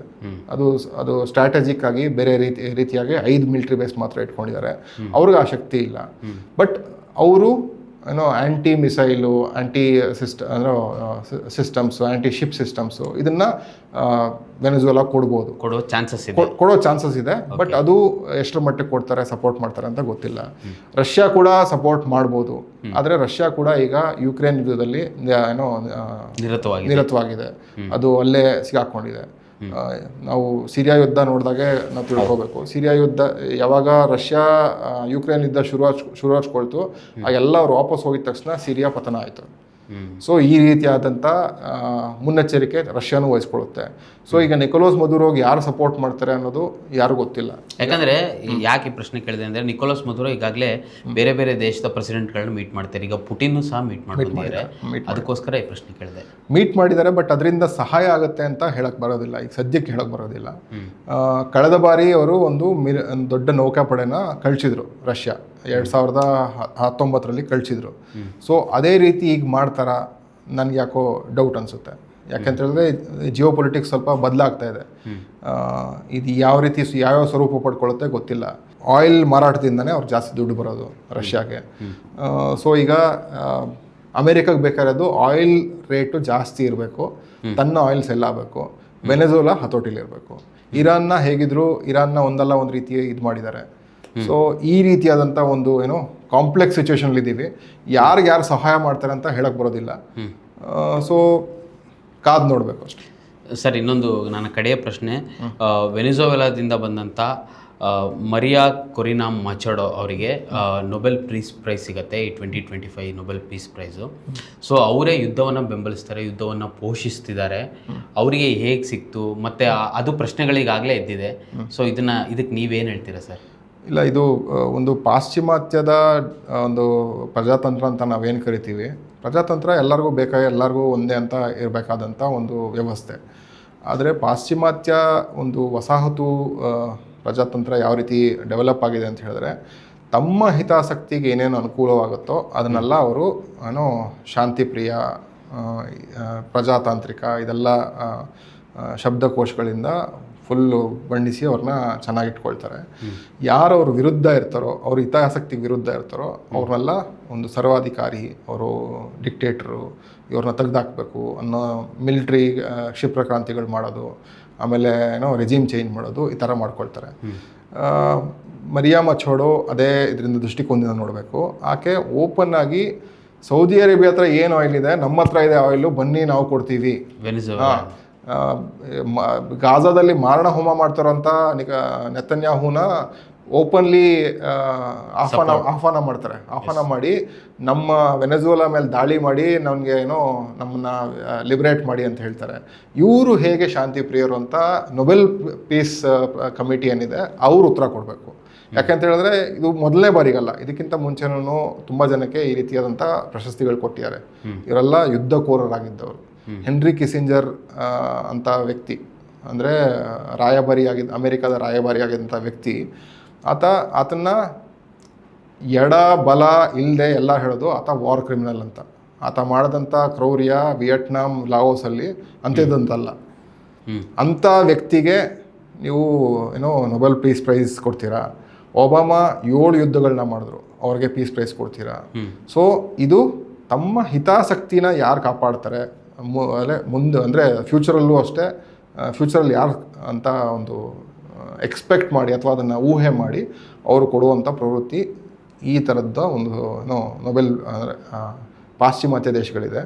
ಇದರಲ್ಲಿ ಫೋರ್ಫ್ರಂಟಾಗಿ ನೊಬೆಲ್ ಪೀಸ್ ಪ್ರೈಸ್ ಕಮಿಟಿಲಿರೋರು ನಾರ್ವೆ ಮತ್ತು ಸ್ವೀಡನ್ ಅವರು ಮಾತ್ರ. ಸೊ ಈಗ ಜೂಲಿಯನ್ ಅಸಾಂಜ್ ಜೈಲಲ್ಲಿದ್ದು ಟಾರ್ಚರ್ ಅನುಭವಿಸಿ ವಾಪಸ್ ಬಂದಂಥ ಜೂಲಿಯನ್ ಅಸಾಂಜು ಈಗ ನೊಬೆಲ್ ಪೀಸ್ ಪ್ರಶಸ್ತಿಗೆ ಕಮಿಟಿಗೆ ಲೆಟ್ರ್ ಬರೆದಿದ್ದಾರೆ. ಅಂದರೆ ನಿಮ್ಮ ಕಮಿಟಿ ರೂಲ್ಸ್ನೇ ನೀವು ಮೀರಿ ಇದನ್ನು ಅವ್ರಿಗೆ ಹೆಂಗೆ ಪ್ರಶಸ್ತಿ ಕೊಟ್ರಿ, ಇದಲ್ವಾ ಅಂತ, ಅಂದರೆ ಇದು ಅನ್ಯಾಯ ಅಲ್ವಾ ಅಂತ ಕೇಳಿದ್ದಾರೆ. ಅವ್ರ ವಿರುದ್ಧನೇ ಹೋಗಿದ್ದಾರೆ. ಕಾದು ನೋಡ್ಬೇಕು ಹೇಗೆ ಅಂತ. ಸರ್, ನನ್ನ ಕಡೆಯ ಪ್ರಶ್ನೆ, ನೀವು ಮೊದಲು ಮಾತನಾಡುವಾಗ ಹೇಳಿದ್ರಿ America it's like A war machine ಅಂತಲೇ ಹೇಳಿದ್ರಿ. ಸೊ ಅಂದರೆ ಈಗ ವೆನಿಜುವೆಲಾದ ಮೇಲೆ ಯಾವ ಸಮಯದಲ್ಲಿ ಬೇಕಾದರೂ ಅಟ್ಯಾಕ್ ಮಾಡ್ಬೋದು ಅಮೇರಿಕಾ. ಅಂದರೆ ಒಟ್ಟಾರೆ ಈ ದೇಶದಲ್ಲಿರುವಂಥ ಒಂದು ಟಾಪ್ 10 ಏನು ಮಿಲಿಟ್ರಿ ಮಿಷನ್ಗಳು ರೆಡಿ ಆಗ್ತಾವೋ, ಅಂದರೆ ತಯಾರಿ ಮಾಡ್ತಾರೋ, ಅದರಲ್ಲಿ ಅಮೇರಿಕಾದ ಎಷ್ಟು ಕಂಪನಿಗಳಿದ್ದಾವೆ, ಅಮೇರಿಕಾದಲ್ಲೇ ಎಷ್ಟಿದ್ದಾವೆ ಅಂತ? ಇಡೀ ಪ್ರಪಂಚದಲ್ಲಿ ಏನೋ ಶಸ್ತ್ರಾಸ್ತ್ರ ತಯಾರಕರು ಎಷ್ಟು ಜನ ಇದ್ದಾರೆ ಅಂತ ಹೇಳಿದ್ರೆ ತುಂಬ ಜನ ಇದ್ದಾರೆ, ಒಂದು 70-80 ಜನ ಇದ್ದಾರೆ. ಸಿಪ್ರಿ SIPRI ಅಂತ ಒಂದು ವೆಬ್ಸೈಟ್ ಇದೆ, ಸ್ವೀಡಿಶ್ ಬೇಸ್ಡ್. ಸ್ಪೆಲ್ ಮಾಡಿ ಅದು SIPRI ಅಂತ, ಸಿಪ್ರಿ ಅಂತ. ಇವ್ರ ವೆಬ್ಸೈಟ್ಗೆ ಹೋದರೆ ನಿಮ್ಗೆ ಎಲ್ಲರದು ಸಿಕ್ಬಿಡುತ್ತೆ. ಅಂದರೆ ವರ್ಲ್ಡ್ಸ್ ಮ್ಯಾನುಫ್ಯಾಕ್ಚರರ್ಸು ಯಾರ್ಯಾರು ಎಷ್ಟೆಷ್ಟು ಲಾಭ ಮಾಡಿದ್ದಾರೆ, ಯಾವ್ಯಾವ ದೇಶಕ್ಕೆ ಮಾರಿದ್ದಾರೆ ಅಂತೆಲ್ಲ ಫುಲ್ ಡೀಟೇಲ್ಸ್ ಸಿಕ್ಬಿಡುತ್ತೆ.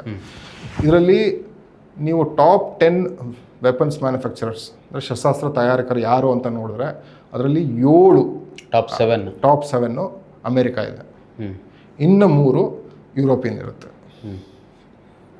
ಸೊ ನೀವು ಅಂದರೆ ಲಾಭದಲ್ಲೂ ಅಷ್ಟೇ ತಯಾರಿಕೆಯಲ್ಲೂ ಅಷ್ಟೇ ಇವರೇ ಯಾವಾಗಲೂ ಮುಂದೆ ಇರ್ತಾರೆ. ಶಾಂತಿಯನ್ನು ಬಯಸುವ ಟ್ರಂಪ್ ತನ್ನ 7 ಯುದ್ಧ ಏನು ಮ್ಯಾನುಫ್ಯಾಕ್ಚರರ್ಸನ್ನು ಅವರೇ ಹೊಂದಿದ್ದಾರೆ. ಬರೀ ಟ್ರಂಪ್ ಅಲ್ಲ, ಇದು ಮುಂಚೆ ಇದೆ. ಅಮೇರಿಕಾ ಅನ್ನೋದೇ ಒಂದು ವಾರ್ ಮೆಷಿನ್ ಅಂತ ನಾನು ಏನಕ್ಕೆ ಹೇಳಿದೆ ಅಂತ ಹೇಳಿದ್ರೆ, ಅವರು ವಾರ್ ಇಲ್ದಿರ ಏನೋ ಯಾವುದೇ ಒಂದು ಒಂದು ವರ್ಷನೂ ಅವರು ವಾರ್ ಇಲ್ದಿರ ಇಲ್ಲ. ಅವರ ಅಮೇರಿಕಾದ ಎಕ್ಸಿಸ್ಟೆನ್ಸ್ ಇದುವರೆಗೂ 249 ವರ್ಷಗಳ ಸ್ವತಂತ್ರ ಯಾವಾಗ ಪಡ್ಕೊಳ್ತೋ 1776 ಇಂದ ಇಲ್ಲಿವರೆಗೂ ಏನಿದೆ ಅದರಲ್ಲಿ ಅವರು 239 ವರ್ಷಗಳು ಯುದ್ಧದಲ್ಲಿದ್ದಾರೆ. ಬಾಕಿ 10 ವರ್ಷ ಯಾವುದು?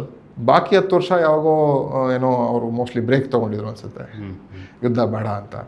ಆದರೆ ಅವರು ಯುದ್ಧನೇ ಒಂದು ಏನೋ ಎನ್ಕರೇಜ್ ಮಾಡುವ, ಯುದ್ಧನ ಪೋಷಿಸುವಂಥ ಒಂದು ಏನೋ ಸಂಸ್ಕೃತಿ ಆದಂಥ ಒಂದು ಇದನ್ನ ಇಟ್ಕೊಂಡು ಅವರು ಪ್ರಪಂಚಾದ್ಯಂತ ತಮ್ಮ ಹಿತಾಸಕ್ತಿಗೆ ಏನೇನು ಅನುಕೂಲ ಇದೆ ಅದನ್ನೆಲ್ಲ ಅವರು ಬೆಳೆಸ್ತಾ ಬಂದಿದ್ದಾರೆ. ಯಾರ್ಯಾರು ಅವ್ರ ವಿರುದ್ಧ ಇದ್ದಾರೆ ಅವ್ರನ್ನೆಲ್ಲ ಹಾಗೆ ಹೊಡೆದಾಕೋದು ಅಥವಾ ಕೆಳಗಿಳಿಸೋದು ಈ ಕಾರ್ಯಗಳು ಮಾಡ್ಕೊಂಡು ಬಂದಿದ್ದಾರೆ. ಕಡೆಯದಾಗಿ Venezuela will resist to America ಅಥವಾ ಮಾಡ್ಬೋದಾ ಹೇಗೆ ಅಂತ? ಹೌದು, ಅಂದರೆ ನೀವು ಲಿಬಿಯಾ ಯುದ್ಧದಲ್ಲಿ ಅಂದರೆ ಅಮೇರಿಕಾ ಈಗ ಏನು ಮಾಡ್ಬೋದು ವೆನಿಜುವೆಲಲ್ಲಿ ಅಂತ ಹೇಳಿದ್ರೆ, ಈಗ ಗಾಜಾದಲ್ಲಿ ಯಾವ ರೀತಿ ಏನೋ ಇಸ್ರೇಲ್ ಮಾಡ್ತು ಅದೇ ರೀತಿ ಅಮೇರಿಕಾ ಮತ್ತು ಇಸ್ರೇಲು ಲೆಬನಲ್ಲೂ ಮಾಡ್ತು, ಇರಾನಲ್ಲೂ ಮಾಡ್ತು. ಅಂದರೆ ಇಡೀ ಲೀಡರ್ಶಿಪ್ ಏನಿದೆ, ಟಾಪ್ ಲೀಡರ್ಶಿಪ್ಪು, ಒಂದು 10 ಜನ ಲೀಡರ್ಶಿಪ್ಪು 20 ಜನ ಲೀಡರ್ಶಿಪ್ನ ಅವರು ಕೊಂದಾಕ್ಬೋದು.